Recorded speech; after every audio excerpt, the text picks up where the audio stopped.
উত্তৰ Darrang tech YouTube চেনেললৈ আপোনালোকক আন্তৰিক স্বাগতম জনাইছোঁ। আজি এটা বৰ গুৰুত্বপূৰ্ণ ভিডিঅ' লৈ আপোনালোকৰ সন্মুখত উপস্থিত হৈছোঁ। ভিডিঅ'টো হৈছে DWৰ ফালৰ পৰা এক গুৰুত্বপূৰ্ণ নোটিছ পাব্লিছ কৰা হৈছে, য'ত LP UPৰ ক্ষেত্ৰত বা LPMEৰ ক্ষেত্ৰত মুঠ 10,673টা পদ মুকলি কৰা হৈছে আৰু এই নোটিছখন যোৱাকালি পাব্লিছ হৈছে। যোৱাকালি অৰ্থাৎ 28 অক্টোবৰ তাৰিখে পাব্লিছ কৰা হৈছে। ইয়াত কিছু গুৰুত্বপূৰ্ণ ক্ৰাইটেৰিয়া আছে। এপ্লাই কৰাৰ ক্ষেত্ৰত এই ক্ৰাইটেৰিয়াসমূহ পালন কৰিব লাগিব। বলক পলম নকৰি ভিডিঅ'টো আৰম্ভ কৰোঁ। ইয়াৰে প্ৰথম যিখিনি বস্তু আমি আলোচনা কৰিম সেইটো হৈছে DWৰ ফালৰ পৰা এপ্ৰুভেল ভাইট নম্বৰ 532785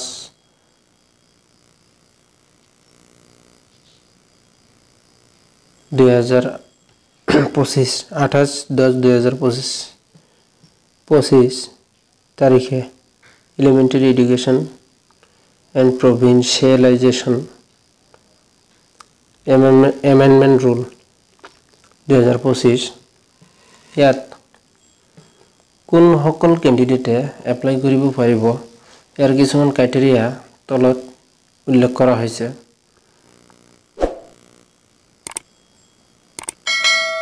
আৰু এই পদসমূহ যিসকল ক্যান্ডিডেটে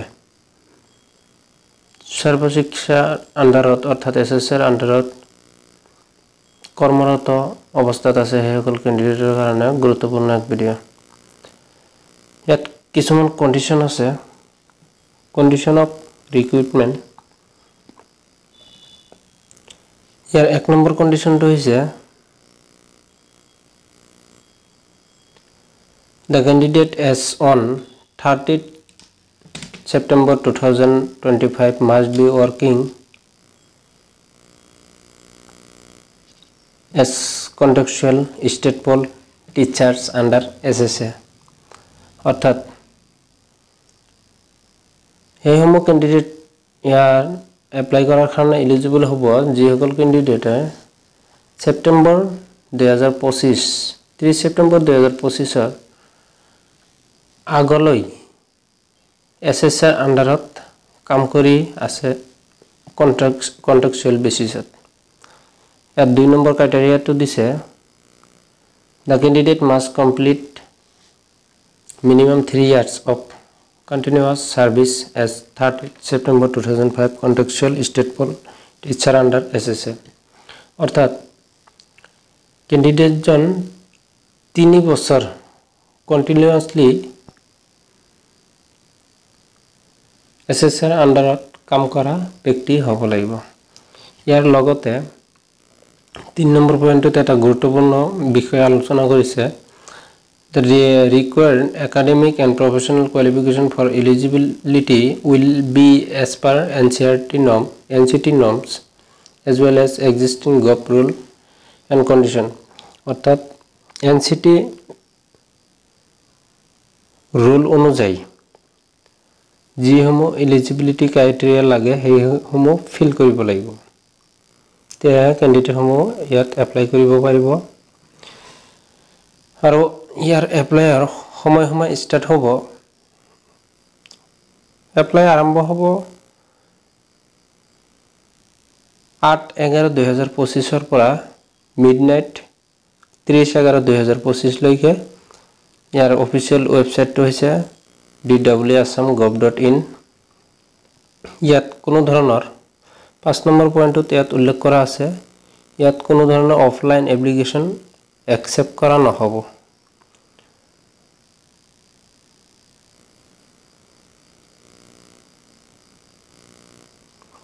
ইয়াৰে 6 নম্বৰ পইণ্টত উল্লেখ কৰা হৈছে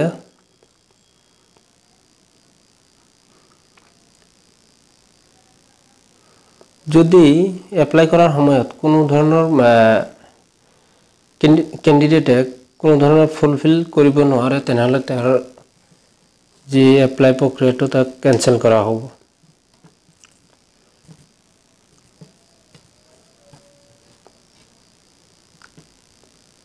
আৰু ইয়াৰ এপ্লাই কৰাৰ সময়ত যি সমূহ ডকুমেন্টছৰ প্ৰয়োজন হ'ব এটো আমি অনলাইনতে ক্যান্ডিডেট সমূহ এপ্লাই কৰাৰ সময়তে গম পাব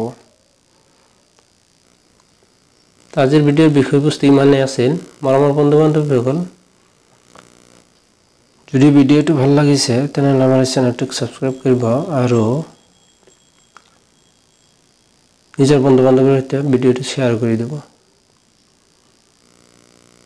আৰু এডভাৰটাইজমেন্টটো স্পেশাল এডভাৰটাইজমেন্ট ৰিক্ৰুটমেন্ট ড্ৰাইভ আৰু পৰা প্ৰকাশ কৰা হৈছে DWৰ ফালৰ পৰা